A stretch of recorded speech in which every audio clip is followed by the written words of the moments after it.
retinas were structurally incomplete at birth. I was 20/50 and barely legal to drive when I had LASIK. I was never a candidate. The intraocular pressure created by the suction ring destroyed my retinas. My problems are permanent. As retinal problems, they will never be addressed by a contact lens. I believe my doctor knew this and did the procedure anyway. I was dropped from their clinical study. So were others.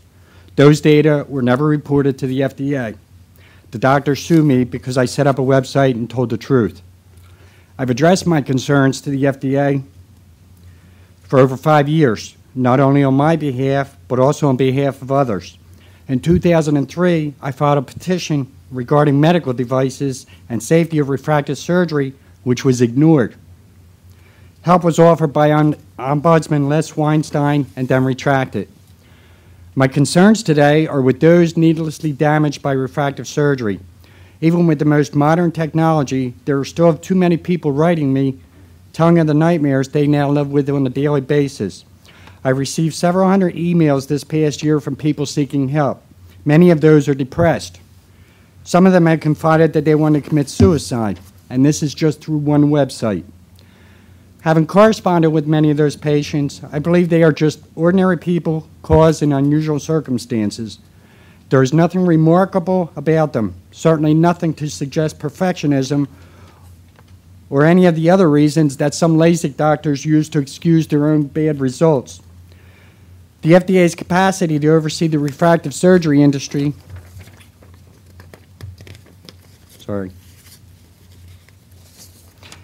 is, in my opinion, no different than the doctors who have tarnished it.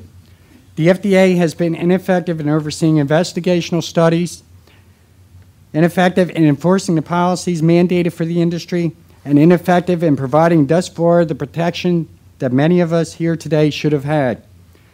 Everyone in this room today is here for a reason. Please do not allow what is presented to you to continue falling on deaf ears. The public must depend on government agencies like the FDA to protect them.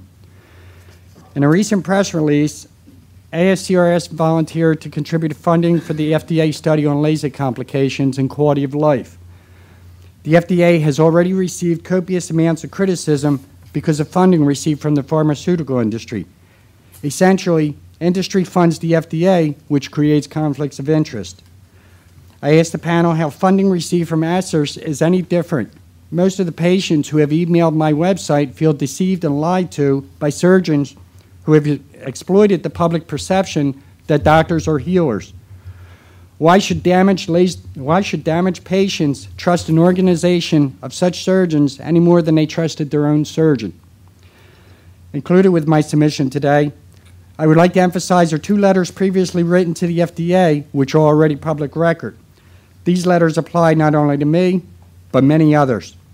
The letter written by Dr. Stephen Freeman to the FDA's Office of Criminal Investigation summarizes not only my experience and I believe the outright criminal activity of my doctors, but also explains why the civil justice system does not work.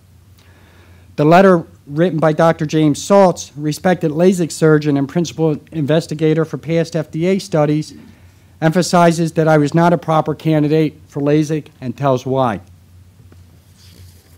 Also included are a few documents and previous correspondence I sent to the FDA. I believe this further supports what I just outlined. My story and more can be found at LASIKdecision.com. I asked the panel to recommend to that FDA conduct its own independent and unbiased study, survey damaged LASIK patients nationwide, and ask how many feel lied to by their LASIK doctors. Conducted without funding from the industry, the results might be believable. I would also ask that the criminal division of the FDA conduct an investigation of specific doctors, such as mine, in regards to their actions in dealing with many of us. I think a moratorium on advertising by doctors is an intriguing idea as well.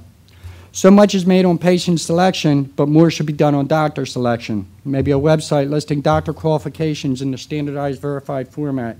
Thank you for your time, and I would gladly post any presentation unedited on my website. Thank you. Thank you. Mr. David Schall is our next speaker.